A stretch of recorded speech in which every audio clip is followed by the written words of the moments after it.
הם נכנסים ואני אומרת להם, יש לי פה 2 ילדים. הדבר הראשון שאני אומרת להם, בעברית? לא, באנגלית. הם מסתכלים ואז אחד אומר לי באנגלית, אל תדאגי, אני מוסלמי, אנחנו לא נפגע בכם.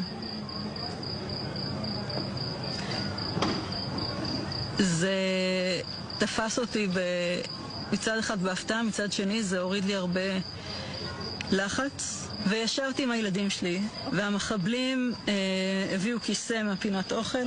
היה מחבל חמוש כל הזמן איתנו בממ"ד, והשאר מסתובבים בבית. אחד מהם רואה על השיש בננות, אומר לי, אפשר לאכול אחת?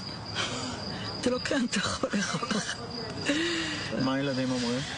הגדול קצת יותר נלחץ.